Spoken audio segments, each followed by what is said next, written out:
Honey, all I know is I don't want nothing Loretta Devine is cooking.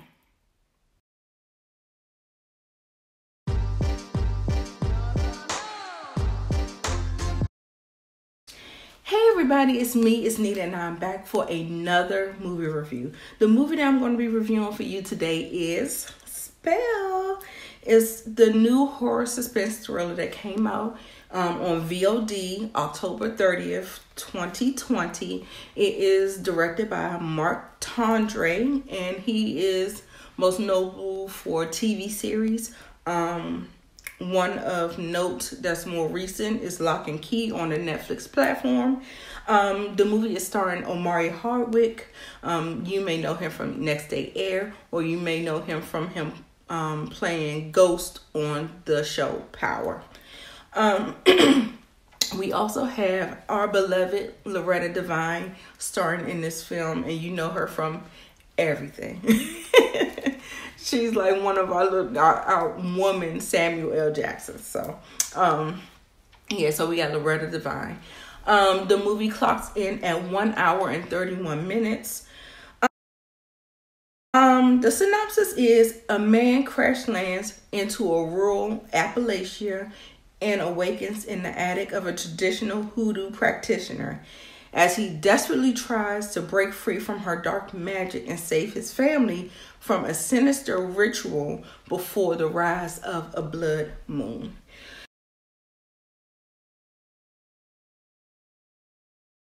Man had the accident. The next thing you know, he woke up in this lady's attic, chained to the bed, a la Spell 2020. So anyway, let's start off with the good.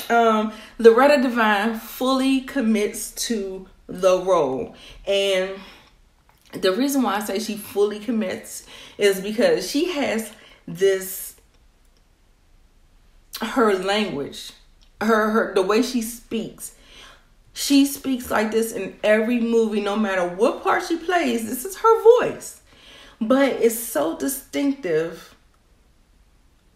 However, her acting still shines through and pushes her performance into the range where she's not just the average stereotypical type character.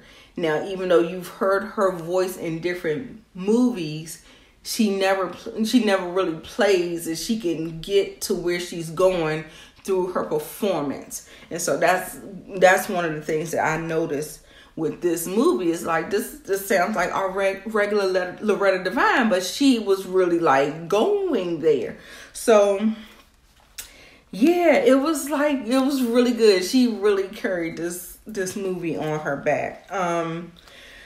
Okay, another good aspect for some, maybe not all. Like for me, it was a bit much, but the gore element, if that's your thing, look, there's plenty of it. If you're into it, it wasn't gratuitous. It wasn't gratuitous. That's why I still have it in the positives. It was basically really letting you know what we were getting into with these rituals and the spell and hoodooism and what we're doing here. Like, hey, we doing some things. So it was truly, truly graphic. Some people love that stuff. For me, not so much. So in the mixed aspects of this movie, I'm going to pull down to Omari Hardwick's character. Now, I think he turned out a solid performance.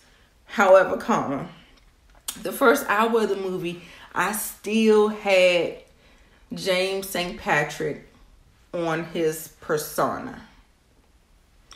Almost just the opposite of what I just said about Loretta Devine. Like, based on her character, she's doing something a little different. But this one, just where it started out in the beginning, it was really, really, really reminiscent of James St. Patrick. But as the movie went on and we had to get some of the emotion and the range out of Omari Hardwick, he definitely steps up to the bat and takes a big swing, and that persona kind of fell off of him towards the middle to the end of the movie. Now, that's all I have to say about the good. The sound, the music, I guess. I don't remember either way, so I don't know if that's good or not. The bad aspect was the script and the lack of character development for the people. And sometimes it doesn't even have to be all of the people, but you need the key people that you're building this story about. You need to know more in depth. There was this aspect, you saw it in the trailer. He's having flashbacks of his father. And so we kept seeing these flashbacks, but they never brought it in to tie in a little bit better so that we could understand what the motivations of this hoodoo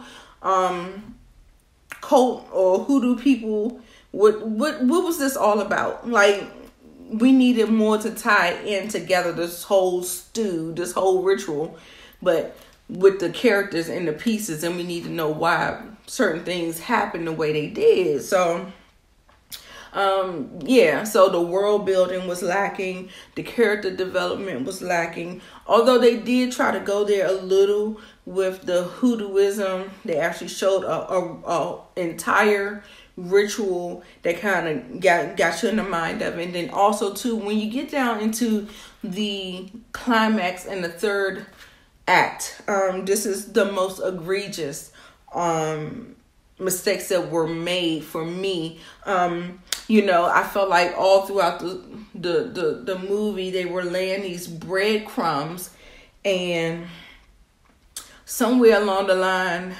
we had to suspend our disbelief in what was going on and what was taking place, because what was happening is that we had these very weird cuts that kind of show resolution to certain things that happen, but we don't know how it happened. And you were sitting up there just like the audience was like, oh, what happened? How did that happen? And then you're sitting there looking like you see something happen, but you don't know how it happened. And so I think either the director or the whomever didn't really have a good enough thing to play it all out, but we just know we need to get here, we need to get there, and we're just gonna act like it happened, but we don't know how it happened. Does that make sense? Kind of makes sense with the metaphor I made.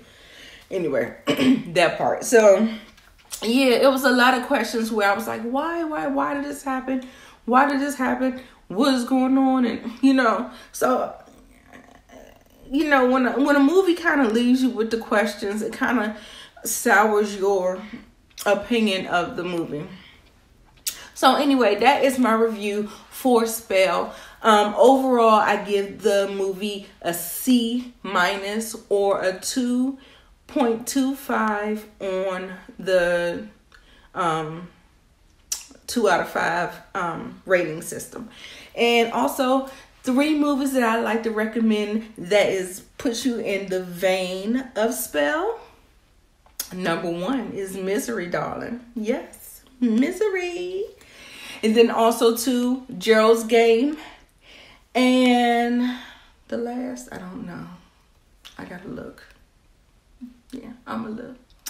So thank you so much if you stayed to the end of the video. I really appreciate it. I appreciate if you also follow me on my social media. Hit the like, comment, and subscribe button, and come back for my next video.